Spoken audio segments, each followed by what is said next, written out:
नमस्कार, मैं हूं राकेश और आप देख रहे हैं मीडिया 24 नाउ। एक दंगाई ने बीजेपी की पोल खोल कर रख दी।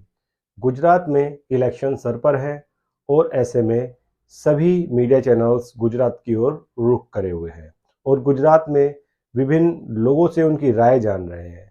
ऐसे में आज तक पहुंचा गुजरात दंगों के उन आरोपी के पास जिसका फोटो बहुत ज़्यादा जमकर वायरल हुआ गुजरात दंगों के अंदर। जब आज तक ने अपने चैनल पर उनसे पूछा कि वो क्या सोचते हैं बीजेपी के बारे में, तो उन्होंने बताया कि गुजरात में विकास हुआ है तो केवल हुआ है हिंदुत्व का। गुजरात के अंदर विकास हुआ है तो केवल बीजेपी का। वहां आज भी गरीब आदमी और मुसलमान, दलित ये पिछड़े हुए हैं, इनकी तरफ ध्यान नहीं दिया गया और हिंदुओं ने हमेशा इनका इस्तेमाल किया है अपने फायदे के लिए, हिंदुत्व के लिए। 2002 के दंगों में दलित होने के बावजूद वो इस लड़ाई में शामिल थे जो हिंदू मुस्लिम के दंगे हुए और उनको इस्तेमाल किया गया, उनके फोटो को इस्तेमाल किया गया जमकर हिंदुत्व का चेहरा दिखाने के लिए। और हिंदुत्व की इतनी बड़ी छवि बन गई उस दंगे के बाद कि हिंदुत्व के नाम पर मोदी न केवल गुजरात के अंदर इलेक्शन जीते, उसके बाद उनका चेहरा पूरे विश्व में प्रसिद्ध हो गया और वो भारत के अंदर प्रधानमंत्री पद तक पहुंच गए। गुजरात के अंदर उनका कहना है अगर विकास हुआ है तो केवल और केवल हिंदुत्व का विकास हुआ है, बीजेपी का विकास हुआ है। बाकी गरीब आदमी पिछड़ा हुआ है, वो अपने हालात वैसे ही जी रहा है। क्योंकि उन्होंने कहा बीजेपी जो है एक पैसे वाले लोगों की पार्टी है, तो एक पर्टिकुलर समुदाय और पर्टिकुलर जो लोग हैं उनका विकास किया जा रहा है इसके अंदर। और उन्होंने अब इस चीज को रियलाइज किया कि जो दंगे हैं, दंगे होने के बावजूद उनको अपनी गलती के ऊपर पछतावा भी हुआ।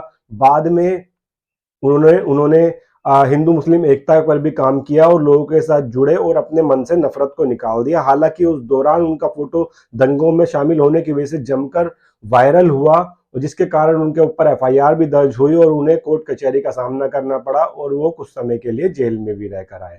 मगर अब वो गुजरात में अपनी एक छोटी सी मोची की दुकान चलाते हैं और शांति का जीवन व्यतीत कर रहे हैं। हिंदू मुस्लिम से वह फर्क नहीं रखते, अपने जीवन को वो सांप्रदायिकता से दूर रखने की कोशिश करते हैं। उनके जीवन में बहुत बड़ा बदलाव आया, पर लेकिन उन्होंने अपने इंटरव्यू में जो मेन बात बताई यही कहा कि हिंदू मुस्लिम कुछ नहीं होता, सिर्फ राजनीतिक पार्टियां अपना इस्तेमाल करती हैं लोगों का हिंदू और मुस्लिम के दंगे कराने के लिए, अपनी पार्टी को बहुमत दिलाने के लिए। और गुजरात मॉडल भले ही दुनिया सफल मानती हो, पर लेकिन गरीबी को मिटाने के लिए और दलितों के उत्थान के लिए, मुसलमानों के उत्थान के लिए गुजरात मॉडल में कुछ नहीं किया गया है। अगर विकास हुआ है तो केवल पार्टी का हुआ है, विकास हुआ है तो केवल मोदी जी का हुआ है।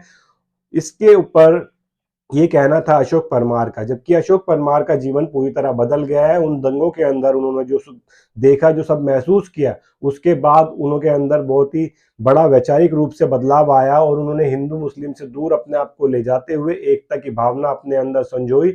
यहाँ तक कि एक फोटो और वायरल हुआ था उस समय, जो है कुतुबुद्दीन अंसारी का। कुतुबुद्दीन अंसारी से जब वो एक समारोह के अंदर मिले तो उनका बहुत ही उनके साथ सहयोगी भरा दृष्टिकोण रहा और उसके बाद उनकी दोस्ती हो गई और मुसलमानों के साथ उनका बहुत ही अच्छा बर्ताव रहा उसके बाद।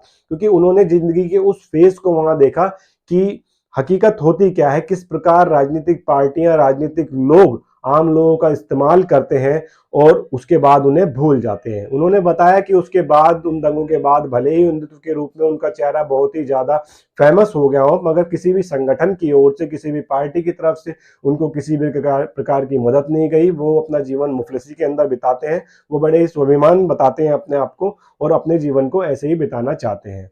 उनका सार यही था कि भले ही हिंदू हो, मुसलमान हो, दंगों के अंदर सब वहशी बन जाते हैं। हमें इस वहशियत को छोड़कर इंसानियत की भावना को जिंदा रखना चाहिए।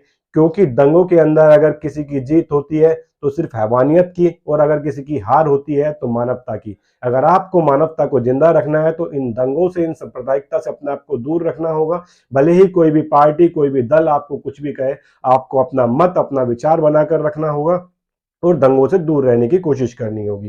कुछ नहीं मिलता इन दंगों में, सिर्फ और सिर्फ पीछे रह जाती हैं तो मायूसी और बर्बादी। और बर्बादी की वो तस्वीर देखने के बाद उनके अंदर, अशोक परमार में जो बदलाव आया, वो भूल गए पूरी तरह से क्या पार्टी है, क्या दल है, सिर्फ वो एक ही चीज़ को समझते हैं, इंसानियत को, और कहीं अगर उनकी ज़रूरत पड़ती है तो वो अपनी इंसानियत दिखाने के लिए आगे आते हैं। खैर, ये बदलाव तो अशोक परमार के अंदर आया। आपकी इसके ऊपर क्या राय है?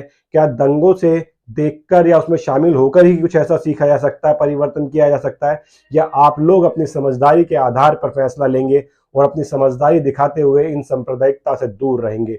हिंदू हो या मुस्लिम, सभी लोग इंसान हैं। इंसानियत के नाते हमें एक साथ रहना है और इस देश की तरक्की के अंदर अपना सहयोग देना है। धन्यवाद। मैं आपका दोस्त राकेश। उम्मीद करता हूं अगर आपको ये वीडियो पसंद आई हो तो प्लीज इस चैनल को सब्सक्राइब करें, लाइक करें और शेयर करें।